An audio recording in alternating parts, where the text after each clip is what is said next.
Hello everyone, welcome back our channel. ఈ రోజు topic ఏంటి అంటే హెచ్ పారామీటర్స్ కోసం తెలుసుకుందాం. అసలు ఈ హెచ్ పారామీటర్స్ అనేది ఏ సబ్జెక్ట్ లో వస్తుంది, అలానే ఏ లెసన్ లో వస్తుందో కూడా తెలుసుకుందాం. సో హెచ్ పారామీటర్స్ అనే టాపిక్ అనేది ఎలక్ట్రానిక్ సర్క్యూట్స్ 1 సబ్జెక్ట్ లో వస్తుంది. Third lesson small signal amplifier లో వస్తుంది అనమాట. అంటే ఈ స్మాల్ సిగ్నల్ యాంప్లిఫైయర్స్ అనేవి దేనికి యూజ్ అవుతాయి అంటే every linear circuit having input and output can be analysed as 2 port networks అనమాట.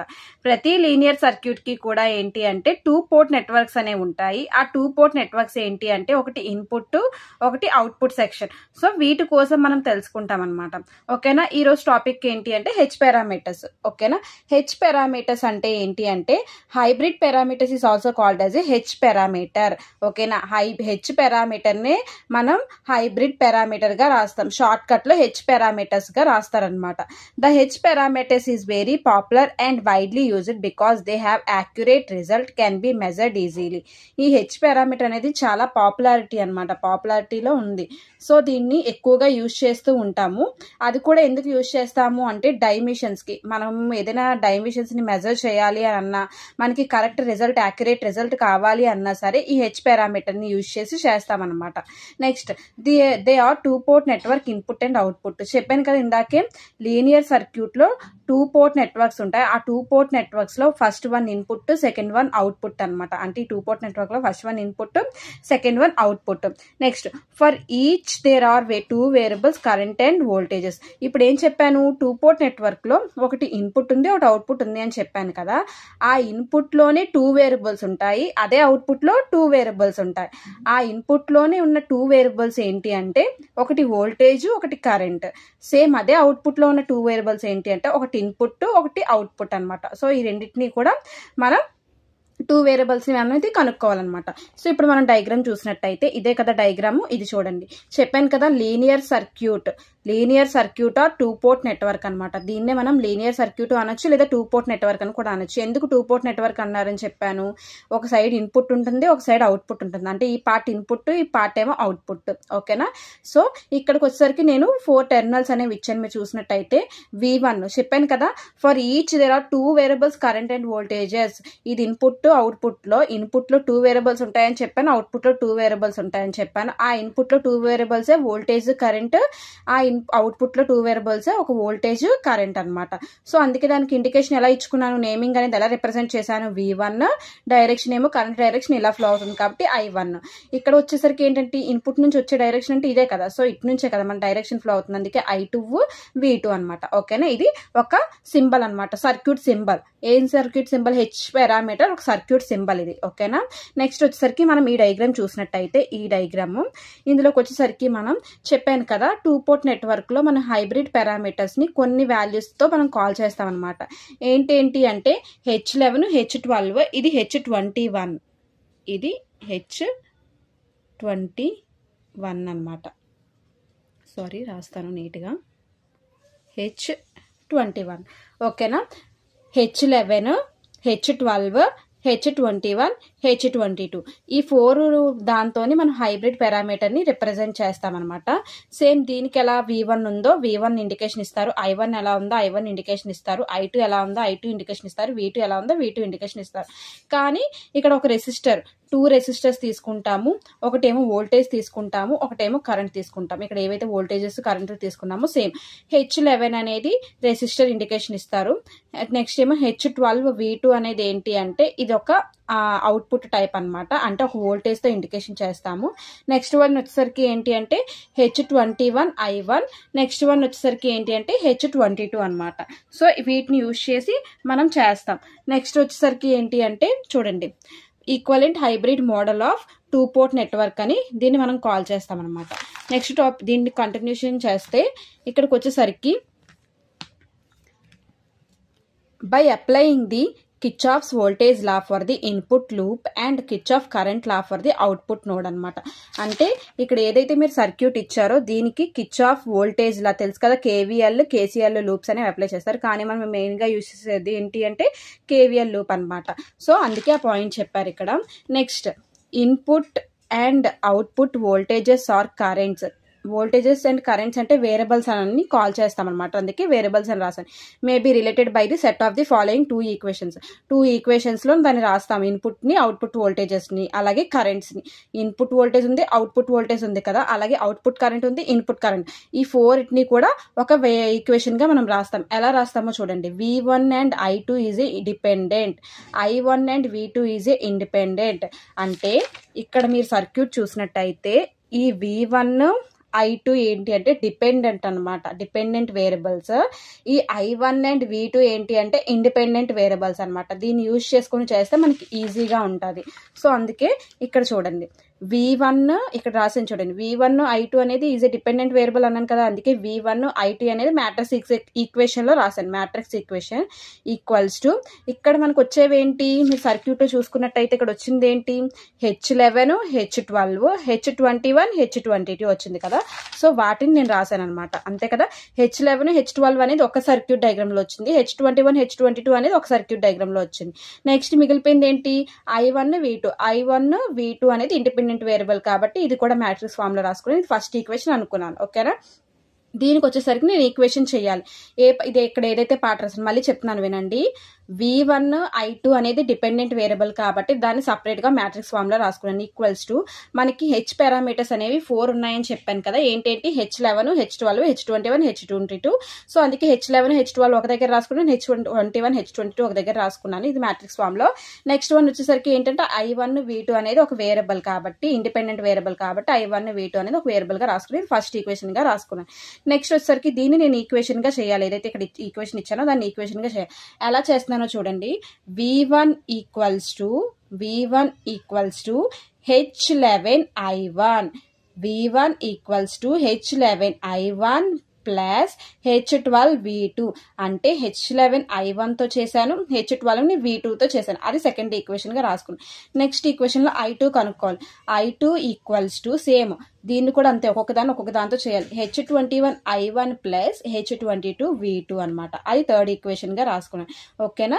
దీని యొక్క ఫుల్ ఫామ్స్ మనం ఎలా కాల్ చేస్తామో కూడా రాసాను చూడండి. వేర్ V1 అనేది ఏంటి అంటే ఇన్పుట్ వోల్టేజ్ లేదా ఇన్పుట్ వోల్టేజ్ V1 ఎందుకు అంటున్నాము అంటే V1 అనేది ఇన్పుట్ పార్ట్ కదా, ఇక్కడ మీరు చూసినట్టయితే ఇది ఇన్పుట్ పార్ట్ కదా, అందుకే ఇన్పుట్ వోల్టేజ్ అని అంటున్నాం. V2 అనేది అవుట్పుట్ వోల్టేజ్ కదా, ఎందుకంటే ఇది అవుట్పుట్ పార్ట్ సైడ్ ఉంది కాబట్టి అవుట్పుట్ వోల్టేజ్ అంటాం. I1 అనేది ఏంటి అంటే ఇన్పుట్ కరెంట్, ఎందుకంటే ఇన్పుట్ సైడ్ ఉంది కాబట్టి ఇన్పుట్ కరెంట్ అంటాం. I2 అనేది అవుట్పుట్ కరెంట్ అంటాం, ఎందుకంటే అవుట్పుట్ సైడ్ ఉంది కాబట్టి అవుట్పుట్ కరెంట్ అని కాల్ చేస్తాం అనమాట. ఓకేనా. నెక్స్ట్ వచ్చేసరికి ఏంటి అంటే చెప్పాను కదా, the parameters H11 H12 H21 H22 are call the H parameter, hybrid parameters అని కాల్ చేస్తారని చెప్పాను కదా. సో అదే పాయింట్ రాశాను. ఇప్పుడు మనం కనుక్కుందాం values of H11 and H21 values కనుక్కుందాం. అంటే ఈ రెండు వాల్యూస్ మనం కనుక్కుందాం అనమాట. ఓకేనా. ఈ ఈక్వేషన్ లో ఈ 2 వాల్యూస్ కనుక్కుందాం, H11 H21. ఎలా కనుక్కుంటాము అంటే ఇప్పుడు మనం చూడాల్సింది ఏంటి, if the short circuit the output terminal then V2 equals to 0. Equation 2 we get. నేను ఇప్పుడు సెకండ్ ఈక్వేషన్ చేద్దాం అనుకుంటున్నాను. సో సెకండ్ ఈక్వేషన్ చేద్దాం అనుకునేటప్పుడు ఇక్కడ ఏదైతే పార్ట్ ఉందో ఈ పార్ట్ని నేను ఏం చేస్తున్నాను అంటే V2ని, ఇక్కడ V2s ఏవైతే ఉన్నాయో V2 equals to 0 short circuit చేస్తాను అనమాట. సో షార్ట్ సర్క్యూట్ చేయడం వల్ల నాకు ఏమవుతుంది అంటే V2 ఈక్వల్స్ టు 0 అవుతుంది. సో అప్పుడు నేను ఏం చేస్తున్నాను, output terminal then V2 equals 0. Second equation అంటే ఇదే కదా second equation. V1 equals to H11 I1 plus H12 V2, ఇది సెకండ్ ఈక్వేషన్. ఆ ఈక్వేషన్ ని ఇక్కడ రిప్రజెంట్ చేశాను చూడండి. V1 equals to H11 I1 plus H12 V2, ఇదేనా. సో ఇక్కడ నేను ఏమన్నాను, V2ని షార్ట్ సర్క్యూట్ చేయడం వల్ల V2 అనేది 0 చేయాలి అని అనుకున్నాను. సో అందుకే V2 0 చేస్తున్నాను. అప్పుడు ఏమవుతుంది, V1 equals to H11 I1 plus H12 V2 అంటే ఏంటి, 0 కదా నాకు ఇచ్చాను 0. So V1 equals to H11 I1 plus H12 into 0, anything 0 కదా. So 0 0. V1 equals to H11 I1, అంతేనా, ఇదే మిగిలింది కదా. దీంట్లో నాకు కావాల్సింది ఏంటంటే hybrid parameter time mission value కనుక్కోవాలి, డిఫరెంట్ టైప్స్ ఉంటాయి కాబట్టి. సో H11 ఈక్వల్స్ టు ఈ I1 ఏదైతే ఉందో దానికి మల్టిప్లికేషన్ చేస్తే బై అయిపోతుంది కదా, V1 by I1 అనమాట. అంతేనా, V1 by I1. ఎందుకు ఇది V2 ఈక్వల్స్ టు 0 వచ్చిందంటే నేను షార్ట్ సర్క్యూట్ అనేది చేశాను కాబట్టి V2 ఈక్వల్స్ టు 0 వచ్చింది. ఇప్పుడు ఇది దేంతో మనం కాల్ చేస్తాం అనేది, ఈక్వేషన్ దేంతో కాల్ చేస్తాం అనేది రాసాను చూడండి.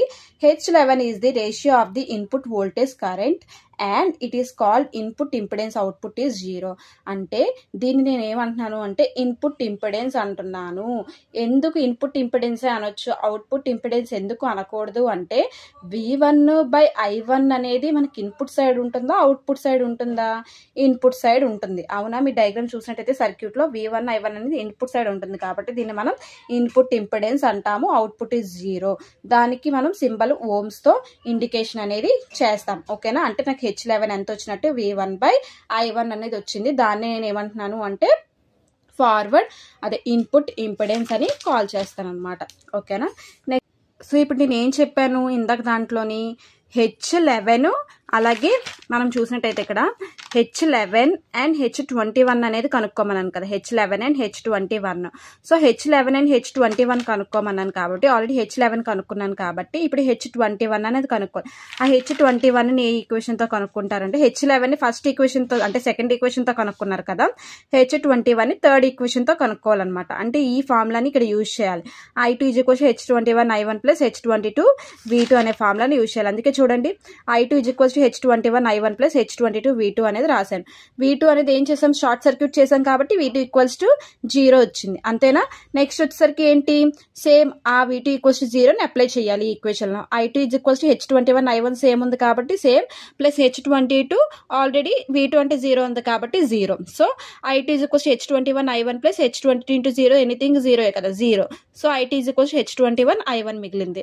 సో ఇప్పుడు నాకు కావాల్సిన హైబ్రిడ్ పారామీటర్ కదా H21 కావాలి. అందుకే H21 = I2 ఏదైతే I1 ఉందో ఇటు వచ్చేస్తుంది. I2/I1/V2 = 0 అనమాట. సో ఇప్పుడు ఏంటి అంటే H21 is a ratio of output అనమాట. అండ్ H21 అనేది ఏంటి అంటే ratio of output and input. ఎందుకు ratio of output and input అని అన్నాడంటే I2 అనేది అవుట్పుట్ కదా, I1 అనేది ఇన్పుట్, అందుకే ratio of output and input అన్నారు. కరెంట్ అది కూడా అవుట్పుట్ అండ్ ఇన్పుట్ కరెంట్స్ అనమాట, రెండు కరెంట్స్, ఒకటి కూడా మనం వోల్టేజ్ ఇక్కడ రాలేదు. సో రెండు కరెంటే కాబట్టి output and input current. It is called forward current gain with output short circuit. అంతే కదా, అవుట్పుట్ అనేది షార్ట్ సర్క్యూట్ చేయడం వల్ల నాకు ఆ వాల్యూ వచ్చింది. దీన్నే ఫార్వర్డ్ కరెంట్ గెయిన్ అంటున్నారు. ఎందుకు ఫార్వర్డ్ కరెంట్ గెయిన్ అంటున్నారు అంటే ఎప్పుడు కూడా గెయిన్ కి ఫార్ములా ఏంటి అంటే అవుట్పుట్ బై ఇన్పుట్. మరి అవుట్పుట్ అంటే ఏంటి, I2 అనేది అవుట్పుట్ సైడే కదా ఉంది, అంటే అది అవుట్పుట్టే కదా. బై ఇన్పుట్ అంటే ఏంటి, I1 కదా. సో అవుట్పుట్ బై ఇన్పుట్ అన్నాను. మరి I1 అనేది ఇన్పుట్ సైడ్ ఉంది కాబట్టి అవుట్పుట్ బై ఇన్పుట్ అంటే దాన్నే మనం ఫార్వర్డ్ కరెంట్ గెయిన్ అని కాల్ చేస్తాం. అందుకే. ఓకేనా? నెక్స్ట్ వచ్చేసరికి ఏంటి అంటే ఆల్రెడీ వాల్యూస్ ఆఫ్ మనం H11 కనుక్కున్నాం, H21 కనుక్కున్నాం. ఇప్పుడు values of H12 and H22 కనుక్కోవాలి. ఓకేనా? ఇందులోకి వచ్చేసరికి ఏంటంటే H11 H21 షార్ట్ సర్క్యూట్ అయింది కాబట్టి ఇందులోకి వచ్చేసరికి ఏంటి అంటే ఇక్కడ మీరు చూసినట్టయితే H12 H2 అనేది ఓపెన్ సర్క్యూట్ అవుతుంది. If open the input terminal then I1 = 0. అంటే మనం ఇన్పుట్ టెర్మినల్ని ఇక్కడ ఓపెన్ చేస్తే I1 అనేది 0 అవుతుంది. Putting I1 = 0 equation 2 we get. Same ఇందాక ఎలా చేసాం అలాగే చేయాలి. ఇప్పుడు I1 ఫస్ట్ ఈ ఈక్వేషన్లో 0 చేయాలన్నమాట. అందుకే నేను ఆ ఈక్వేషన్ రాసాను చూడండి. V1 = H11I1 + H12V2. ఓకేనా? ఇప్పుడు I1 అనేది నాకు 0 అవ్వాలి కదా ఈ ఈక్వేషన్లో. అందుకే V1 = H11I1 అంటే నాకు ఎంత 0 కదా, 0 + H12V2 అనమాట. V1 = H11 is 0 × 0 కదా, 0 + H12V2 అనమాట. సో ఇప్పుడు ఏమొస్తుంది, V1 = H12V2 వస్తుంది. ఇప్పుడు నాకు కావాల్సింది ఏంటి, హైబ్రిడ్ పారామీటర్ H12 కావాలి. అందుకే H12 కావాలంటే ఏం చేయాలి, ఏదైతే V1 V2 ఉందో V2 అనేది తెచ్చేసుకుంటాం. V1/V2/I1 = 0. అంతే కదా, I1 0 చేసినప్పుడు నాకు ఏమొచ్చింది అంటే H12 అనేది V1/V2 అనమాట. దాన్ని ఎలా రాయొచ్చు, మనం ఎలా రాయొచ్చా లేదా, H12 ఈజ్ ఏ రేషియో అంటే H12 అనేది ratio input and output voltage. మీరు చూసినట్టయితే మనకి H12 అనేది రెండు కూడా వోల్టేజెస్ వచ్చాయి. V1 అనేది ఇన్పుట్ వోల్టేజ్, V2 అనేది అవుట్పుట్ వోల్టేజ్. అందుకే ratio of input and output voltage it is called reverse voltage gain. అంటే నేను చెప్పాను కదా, గెయిన్కి అవుట్పుట్ ఏంటి అంటే అవుట్పుట్ బై ఇన్పుట్ రావాలి కానీ ఇన్పుట్ బై అవుట్పుట్ రాకూడదు. అందులోకి వచ్చరికి H21 కరెక్ట్గానే వచ్చింది, అవుట్పుట్ బై ఇన్పుట్ వచ్చింది, కానీ ఇక్కడ ఇన్పుట్ బై అవుట్పుట్ వచ్చింది. అందుకే అది రాంగ్ వే కాబట్టి దీన్ని రివర్స్ వోల్టేజ్ గెయిన్ అంటాం. ఇది ఇటు ఓపెన్ సర్క్యూట్ చేయడం వల్లే మనకు అది అనేది వచ్చింది. ఇప్పుడు ఏం చేయాలి అంటే నాకు putting in equation 3 we get. Already H12 కనుక్కున్నాం కదా, ఇప్పుడు H22 కనుక్కోవాలి. దాన్ని కూడా ఈక్వేషన్ 3లో వి గెట్, ఈక్వేషన్ 3లో యూజ్ చేయాలి. ఇదే కదా ఈక్వేషన్ 3 మనం రాసుకున్న దాంట్లో I2 = H21I1 + H22V2 అనమాట. ఇదేనా ఈక్వేషన్. సో దాని ఈక్వేషన్ లో చెయ్యాలి. I2 equals to H21. I1 ఎంత చేసాము 0 కదా, సో సేమ్ ఈక్వేషనే. I1 0 చేశాను plus H22 V2. I2 equals to H21 0 కదా ప్లస్ H22 V2. I2 కావాలి కాబట్టి I2 equals to H22 V2 అనమాట. సో ఇప్పుడు H22 కావాలి కాబట్టి H22 అనేది సైడ్కి తెచ్చేసుకుంటే ఈ V2 అనేది అటు పంపించుకుంటాం I2 బై V2 అనమాట. అంటే I1 ఈక్వల్స్ టు నాకు 0 వచ్చినట్టు, అంతే కదా. మనం ఆ ఈక్వేషన్ తీసుకున్నాం కదా. సేమ్ ఇందులో కూడా నువ్వేం రాయొచ్చు, H22 is a ratio of input output by output current, output by output voltage and output current. చూడండి, output current and output voltages, ఎందుకంటే ఇది output current by output voltage. It is called output conductance అని call చేస్తాం అనమాట. So output admittance with input is open circuit. ఇది open circuit అయిపోయింది. అంటే H parameters can also be represented as, ఎలా represent చేయొచ్చు అంటే, నాకు H11 అనేది ఎలా వచ్చింది నాన్న, ఇక్కడ మీరు చూసినట్టయితే H11 ఇదే కదా. H11 అనేది V1 బై I1 వచ్చింది. దాన్నే మనం ఇన్పుట్ ఇంపిడెన్స్ గా కాల్ చేస్తున్నాం కాబట్టి ఇక్కడ HI అని రాశాను. హెచ్ అంటే పారామీటర్, ఇన్పుట్ ఇంపిడెన్స్ కాబట్టి I రాశాను. మరి H21 ఎంత వచ్చింది మనకి ఇక్కడ చూసినట్టయితే, H21 ఇదే కదా. H21 ఏమొచ్చింది, I2 బై I1 అంటే అవుట్పుట్ బై ఇన్పుట్ అన్నది కరెక్ట్ వే కాబట్టి దాన్ని గెయిన్ అనే ఫార్ములా అదే కాబట్టి ఫార్వర్డ్ కరెంట్ గెయిన్ అంటాం. సో దీన్ని ఫార్వర్డ్ కరెంట్ గెయిన్ అంటున్నాం కాబట్టి H21 ఎలా రాయాలి, ఇక్కడ HF గా రాశాను. మరి H12 మనకి ఏమొచ్చింది, ఇదే కదా H12 అనేది, H12 V1 బై I2 అంటే H12 ఏమొచ్చింది ఇక్కడ, రివర్స్ వోల్టేజ్ గెయిన్, అంతేనా. రివర్స్ వోల్టేజ్ గెయిన్ వచ్చింది కాబట్టి ఇక్కడ మనం HR అనేది రాస్తున్నాం, ఓకేనా. మరి H22 ఏమొచ్చింది, అవుట్పుట్ కండక్టెన్స్ వచ్చింది కాబట్టి H0 గా రాశాను అనమాట. ఇప్పుడు ఇది ఏదైతే వచ్చిందో ఈ వాల్యూని ఏ ఈక్వేషన్ లో మనం అప్లై చేయొచ్చు, సేమ్ ఈ ఈక్వేషన్ లో అప్లై చేయొచ్చా లేదా. V1 equals to H11 I1 plus H12 V2 by ఇది ఈ ఈక్వేషన్స్ లో అప్లై చేయండి. V1 ఈక్వల్స్ టు H11 అంటే నాకు ఎంత వచ్చింది, H11 కి ఫార్ములాలో ఎంత వచ్చింది, ఇక్కడ ఇన్పుట్ ఇంపిడెన్సే కదా వచ్చింది, అంటే HI గా రాసుకున్నాం. HI I1 ప్లస్ H12 ఏమొచ్చింది మనకి, రివర్స్ వచ్చింది, అవునా. రివర్స్ వోల్టేజ్ గెయిన్, అందుకే HR గా రాసుకుంటాం. V2 I2 is equals to H21 ఏమొచ్చింది, HF. ఎందుకు HF వచ్చింది అంటే ఫార్వర్డ్ వోల్టేజ్ గెయిన్ కాబట్టి, ఫార్వర్డ్ వోల్టేజ్ వచ్చింది కాబట్టి HF I1 ప్లస్ H22 ఎందుకు వచ్చింది, V2 అంటే H22 అనేది అవుట్పుట్ కండక్టెన్స్ కాబట్టి HO వస్తుంది అనమాట. V2 అదే చెప్పింది నేను రాసాను చూడండి మీకు, ఇదిగోండి, అంతే కదా. H11 H12 H21 H22, ఓకేనా. సో మరి H11 అనేది ఏంటి అంటే ఇన్పుట్ ఇంపిడెన్స్, అందుకే HI రాశాను. మరి H12 ఏంటి అంటే వచ్చింది రివర్స్ వోల్టేజ్ గెయిన్, అందుకే HR రాశాను. H21 వచ్చింది ఏంటి అంటే ఫీడ్బ్యాక్ వోల్టేజ్ గెయిన్, అందుకే HF రాశాను. మరి H22 వచ్చింది ఏంటి అంటే అవుట్పుట్ కండక్టెన్స్, అందుకే HO గా రాసుకున్నాను, ఓకేనా. ఈ ఈక్వేషన్ ని దీంట్లో ఇంప్లిమెంట్ అనేది చేశాను. నెక్స్ట్ మీరు చూసినట్టయితే నార్మల్గా మనం ఎలా రాయొచ్చు అంటే H11 ఇక్కడ మీరు చూసినట్టయితే చూడండి, H11 denoted as, H12 denoted as, H21 denoted as, H22 denoted అని రాశాను కదా. సో H11 ని నేను ఏం చేశాను అంటే, ఇక్కడ మనకి నార్మల్గా అయితే 3 టెర్మినల్స్ ఉంటాయి తెలిసిందే కదా. కామన్ బేస్ ఉంటుంది, కామన్ ఎమిటర్ ఉంటుంది, కామన్ కలెక్టర్ ఉంటుంది. అందుకే common base, common emitter, common collector తీసుకున్నాను. H11 ఏమో మనకు 4 వాల్యూస్ కదా వచ్చాయి. H11 ఏమో ఇన్పుట్ ఇంపిడెన్స్, H12 ఏమో reverse voltage gain, H21 forward voltage gain, H22 ఏమో అవుట్పుట్ కండక్టెన్స్ వచ్చింది. సో H11 ని HI ప్రతిదీ పోనీ మీకు ఈజీగా అర్థం అవ్వాలంటే ముందు HIలు రాసుకుంటూ వెళ్ళిపోండి. H11 లో అన్ని HIలే కదా వచ్చాయి, అందుకే HIలు రాసుకుంటూ వెళ్ళిపోతారు. ఇక్కడ కామన్ బేస్ అన్నాడు కాబట్టి B అప్లై చేయాలి, బేస్ అప్లై చేయాలి. తర్వాత కామన్ ఎమిటర్ అన్నాడు కాబట్టి E అప్లై చేయాలి. తర్వాత కామన్ కలెక్టర్ అన్నాడు కాబట్టి C అప్లై చేయాలి, ఓకేనా. అందుకే HIC HIE HIB రాస్తున్నాం. అలాగే H12 అంటే రివర్స్ వోల్టేజ్ గెయినే కదా వచ్చింది, అందుకే రివర్స్ వోల్టేజ్ గెయిన్ అంటే హెచ్ఆర్లే కదా, అందుకే ప్రతిదానికి హెచ్ఆర్ రాసుకుంటూ వెళ్ళాను. కానీ BEC ఎలా వచ్చింది, సేమ్ దీనిలానే మనకి ఎన్ని టెర్మినల్స్ ఉన్నాయి, base, emitter, collector, common base, common emitter, common collector. So అందుకే BEC అనమాట, common base, emitter, collector. Next H21 ఏమొచ్చింది, H21 forward voltage gain, HF గానే రాసుకుంటాం కదా. HF ఇది common base, common emitter, common collector, బేసే కదా B. FE ఏంటి, forward voltage gain, HF. E అనేది emitter, forward voltage gain, C అనేది కలెక్టర్. సో అందుకే కలెక్టర్ రాసింది. Same H22 denoted as HOB అంటే అవుట్పుట్ కండక్టెన్స్ మూడిటికి కూడా. సో అందుకే HO అని రాసాము. BEC అనేది దేనికి రాసాము? Base, emitter, collector. సో ఇలా మనం రాసుకోవచ్చు అనమాట. ఒకవేళ రాయాలి అనుకుంటే ఇలా రాసుకోవచ్చు, లేదా సింపుల్గా మనం హైబ్రిడ్ పారామీటర్ చేయాలి అనుకుంటే ఇది చేసేసి ఇలా ఆపేయచ్చు అనమాట. సో మీకు ఒకవేళ నోట్ పార్ట్ కావాలి అనుకుంటే మాత్రం కామెంట్ సెక్షన్లో కామెంట్ చేయండి.